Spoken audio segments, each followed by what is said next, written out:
जय श्री कृष्णा। और कैसा चल रहा है सबका? बस सच में ना, एक बात बोलूँगी कि कैसे करते करते ना हम इतने एपिसोड्स आगे आ गए हैं ना।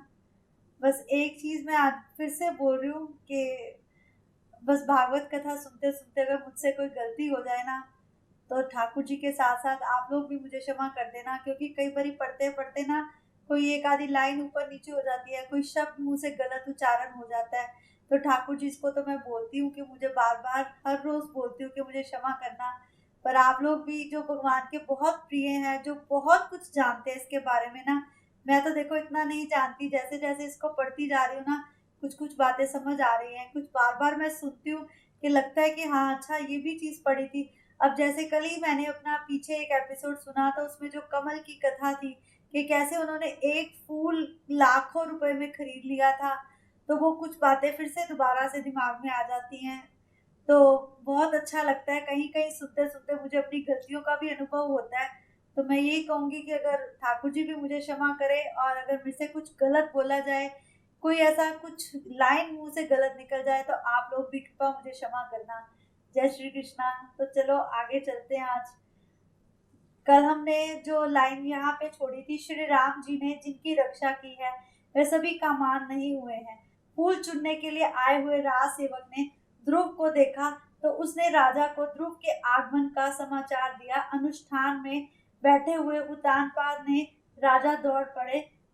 जरा देखिए तो सही, 6 मास पूर्व जिस उदानपाद राजा ने ध्रुव को अपनी गोद में क्षण मात्र भी बैठने नहीं दिया था, वही राजा आज स्वयं उन्हें लेने आए हैं और उन्हें लेने के लिए दौड़ते जा रहे हैं। उनकी आंखों से अश्रु बह रहे हैं। कहते हैं जब बच्चा कुछ हासिल कर लेता है ना, तो जो खुशी पिता को होती है ना, वैसी खुशी शायद ही किसी को होती है।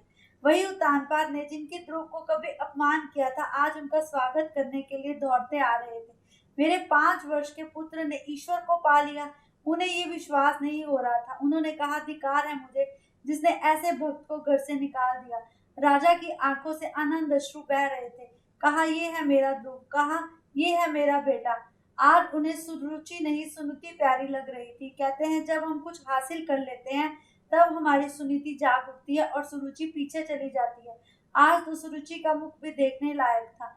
सुखदेव जी वर्णन करते हुए कहते हैं कि परमानंद की वर्षा हो रही थी। अब ध्रुव माताओं की वंदना करने के लिए आगे जा रहे थे। वे सोचते हैं कि मेरी माता ने कहा था पहले मैं सुरुचि की वंदना करूं फिर उनकी करूं, इसलिए वह पहले सुरुचि के पास जाते हैं।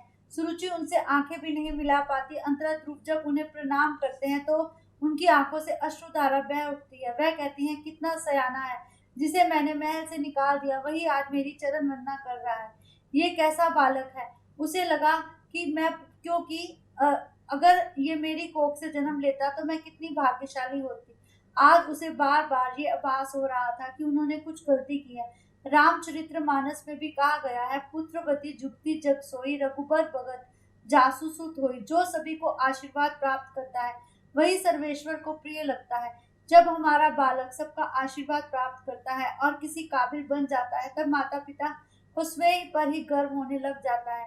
परंतु एक बात याद रखनी चाहिए, कभी भी इस समय अहंकार नहीं आने देना चाहिए।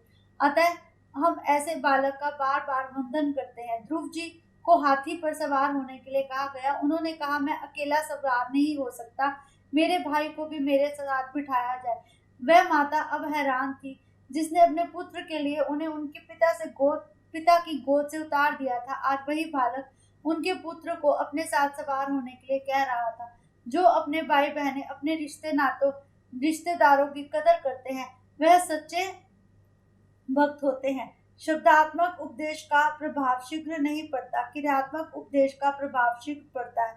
सुरुचि अब पश्चाताप करने लगी। सुनीति के चरणों में मस्तक नवाकर कह रही थी, उसके आंसू के साथ उसके मन का मैल भी धुल गया। ध्रुव कुमार का राज्याभिषेक किया गया और भ्रमि के साथ विवाह किया गया। एक बार उत्तम शिकार करने के लिए वन में गया, वहां यक्ष के साथ युद्ध होने पे उसकी मृत्यु हो गई। ऐसा दुखदायक समाचार सुनकर जहाँ पहुंचे और भीषण युद्ध करके वह यक्षों के संहार करने लगे। उस समय महाराज मनु वहां पधारे।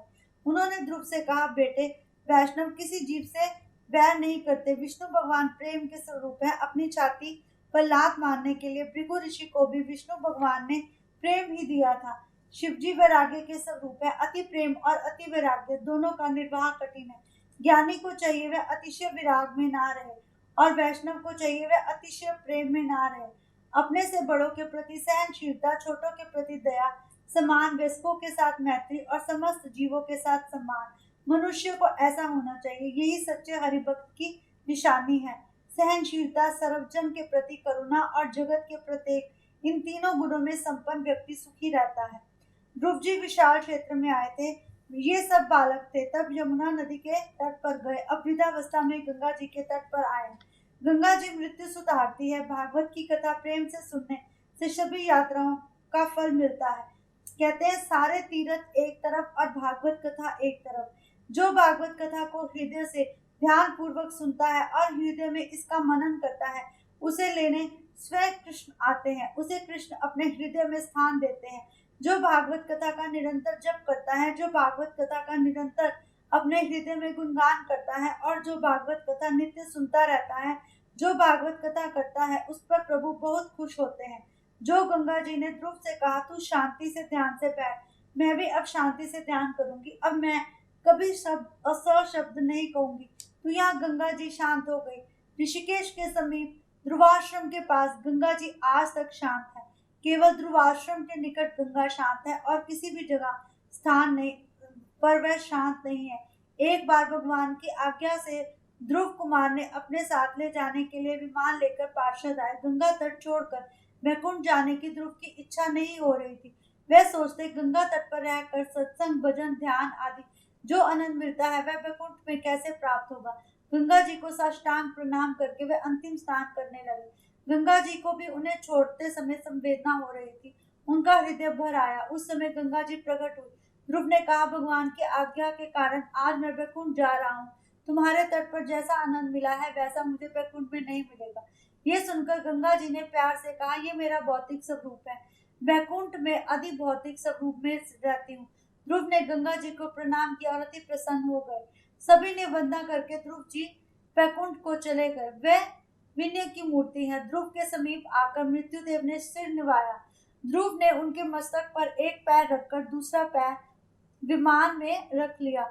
नारद जी कुछ अप्रसन्न से है। वे सोचते हैं मृत्युदेव के सिर पर पांव रखकर विमान में बैठकर मेरा शिष्य वैकुंठ पहुंच गया। मेरा शिष्य मुझसे भी आगे निकल गया। मैं तो आज तक वैकुंठ नहीं पहुंच पाया। उसने लेने के लिए वैकुंठ से विमान आया और मैं आज भी संसार में भटक रहा हूँ।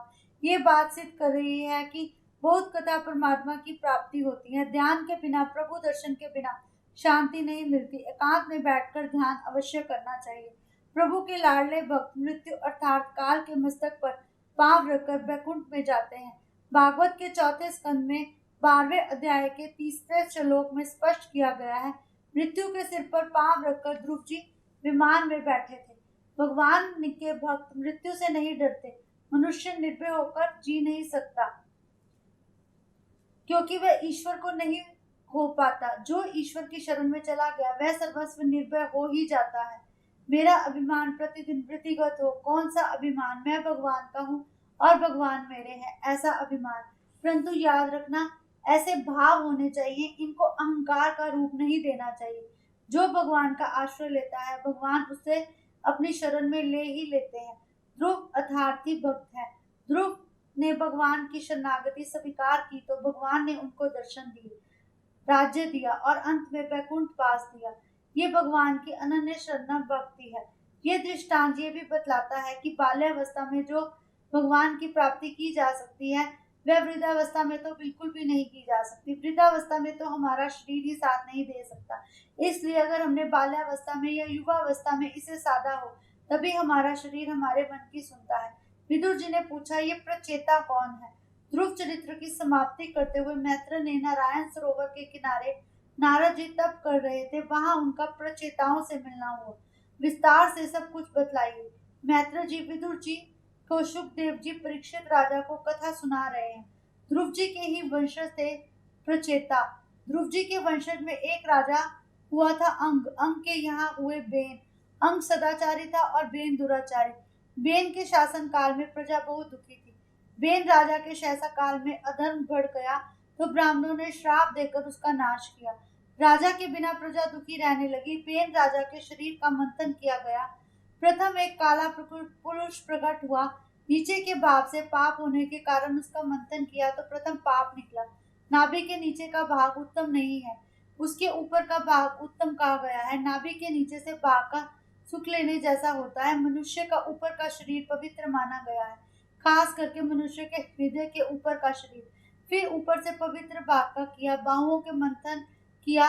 वहां से पृथु महाराज का प्रगट्य हुआ। श्रीधर स्वामी ने कहा, इन लोगों ने बाहुओं का मंथन किया। अंत अर्चना भक्ति रूप पृथु महाराज प्रकट हुए हैं।